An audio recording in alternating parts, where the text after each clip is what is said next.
Chelcheoises, Chelcheois, chers concitoyens, je suis ravi de vous retrouver dans ce format d'échange que nous avons institué depuis le début de la crise.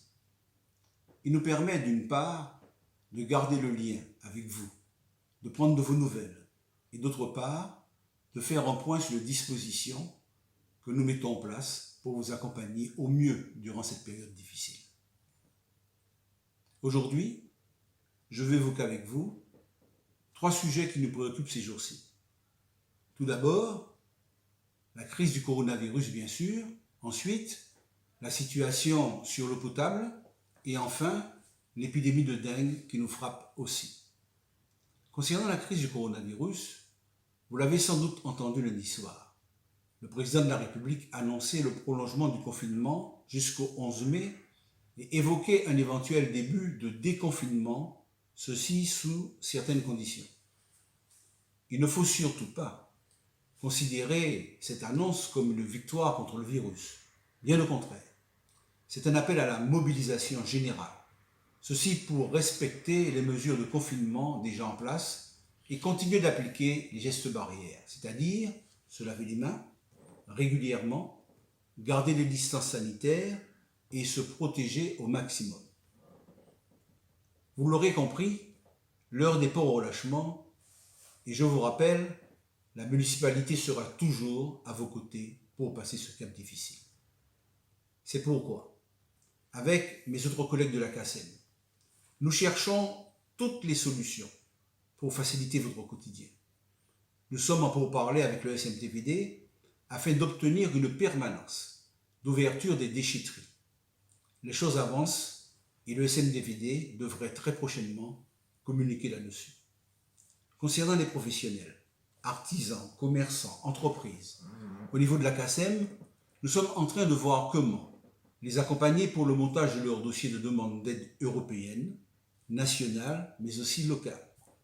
Pour notre part, en ce qui nous concerne, à la mairie de Chelcher, nous maintenons le dispositif de service minimum de solidarité et de continuité de service que nous avons déployé depuis le 17 mars. Je renouvelle d'ailleurs les remerciements à tout le personnel mobilisé.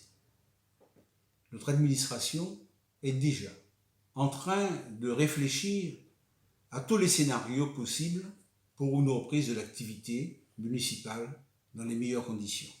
Je veux bien entendu parler des crèches, mais aussi des écoles.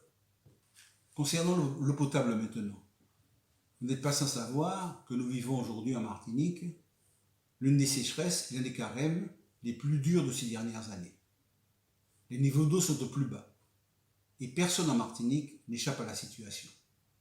Nous devons y faire face. Alors tous ensemble, nous devons faire des efforts pour économiser la ressource en consommant le plus raisonnablement possible. Pas d'arrosage de gazon, pas de remplissage de piscine, pas de lavage de voiture, pas de gaspillage à la maison. Pour notre part, nous multiplions les efforts aux côtés de nos partenaires tels que Odyssey pour soulager et pour vous aider.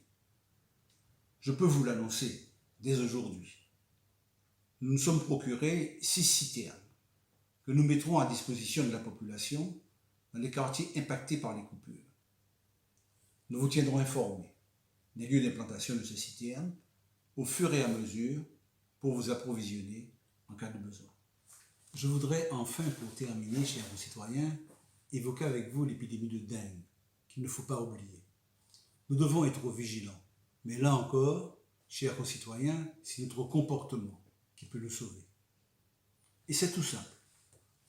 En nous nettoyer Bocaïnou, en nous nettoyer Alantou-Caïnou, et il n'y a pas 36 solutions. Là encore, il faut détruire par tous les moyens possibles et imaginables les gîtes à moustiques dans nos maisons et autour de nos maisons. Ceci en procédant par exemple à la couverture des récipients d'eau, en nettoyant nos gouttières, en évacuant tous nos déchets, je pense aux pneus usagés, je pense aux encombrants. Protégez-vous avec du répulsif. Dormez sous moustiquaire toutes les fois où vous pouvez le faire. Et au moindre signe, maux de tête, fièvre, consultez votre médecin. Voilà, chers concitoyens, les 3 sujets que je souhaitais avec vous évoquer aujourd'hui en ces moments difficiles. Moments encore plus difficiles d'ailleurs, et vous en conviendrez, pour les malades. Je leur souhaite un prompt rétablissement. Pour les soignants qui sont à leur côté tous les jours, je veux leur exprimer toute ma gratitude et leur dire merci. Pour nos aînés isolés, les personnes en grande difficulté, je veux les rassurer. Nous serons toujours à vos côtés.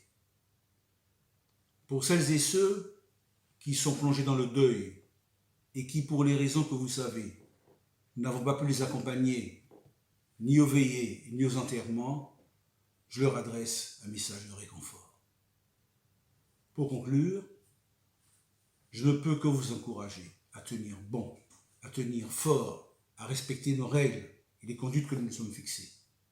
Ne relâchons pas les efforts. Sortir vainqueur de cette situation nécessite que nous puissions, en cette période de crise, rester chez nous. Restons chez nous, sauvons des vies. Merci.